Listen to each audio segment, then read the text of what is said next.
Chapter 7, Virgil. My father, he always had a smile on his face and a plan moving in his head.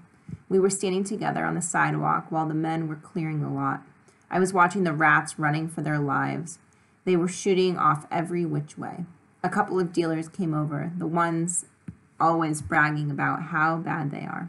A rat ran right up on one of their legs. The dude screamed, just like women do with a mouse in cartoons, only louder. Shook his legs like his toe was being electrocuted.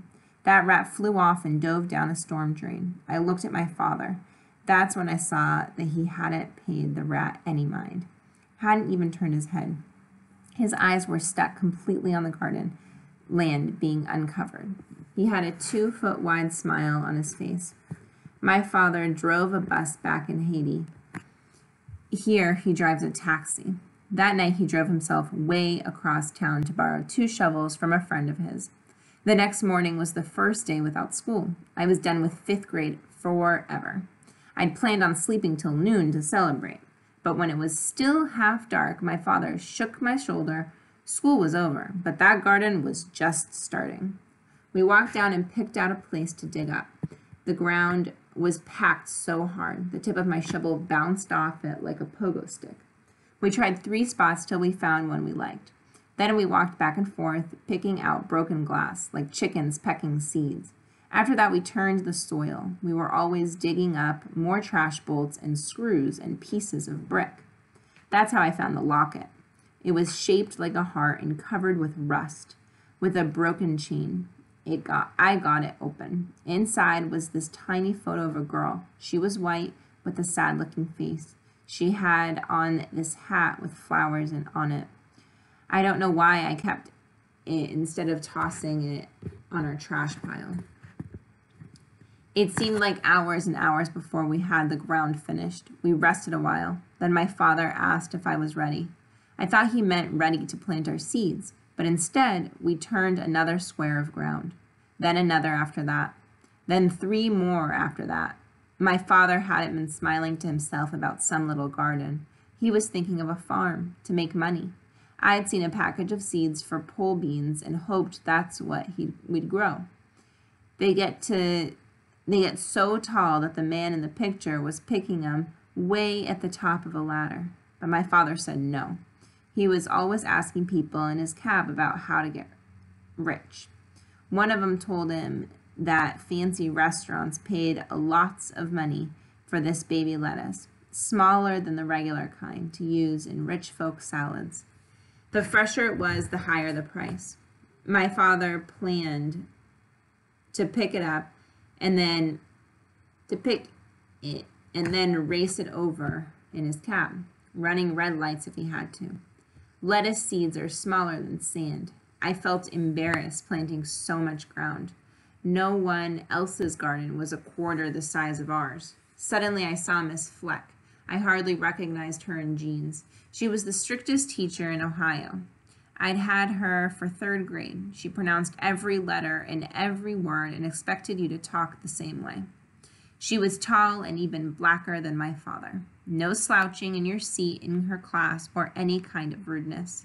The other teachers seemed afraid of her too. She walked over just when we finished planting.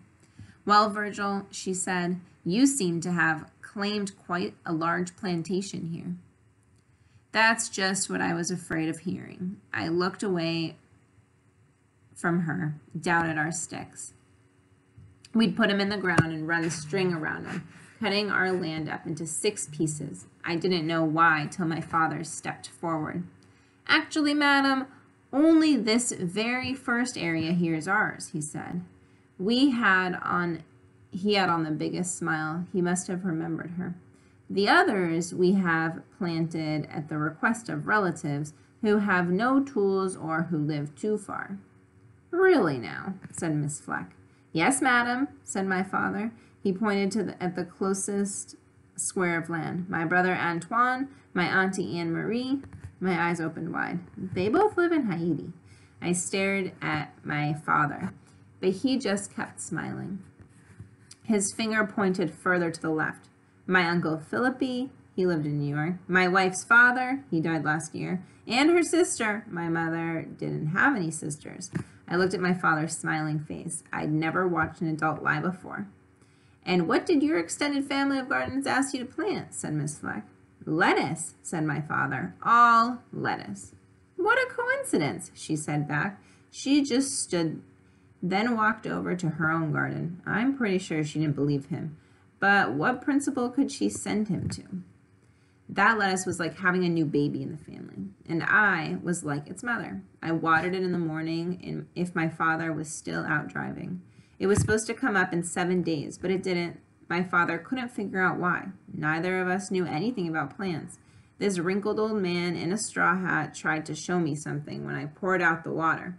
He spoke some language, but it sure wasn't English. I didn't get what he was babbling about till the lettuce finally came up in wavy lines and bunches instead of straight rows. I'd washed the seeds out of their place.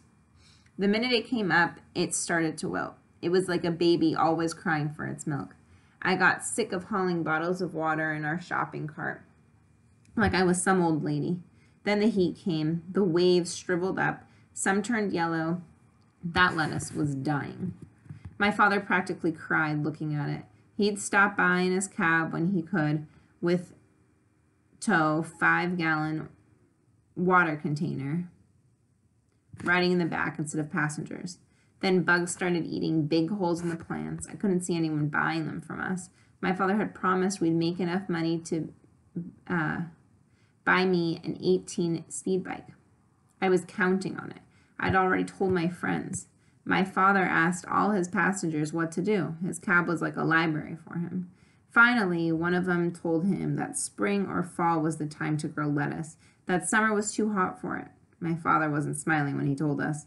I couldn't believe it. I stomped outside. I couldn't feel that 18 speed slipping away. I was used to seeing kids lying and making mistakes, but not grown-ups. I was mad at my father. Then I sort of felt sorry for him. That night I pulled out the locket. I opened it up and looked at the picture. We'd studied Greek myths in school that year. I outbook the goddess of crops, and the earth had a sad month and flowers around her, just like the girl in the locket. I scraped off the rust with our dish scrubber and shined up that locket as bright as I could get it. Then I opened it up just a crack. Then I whispered, "Save our lettuce," to the girl.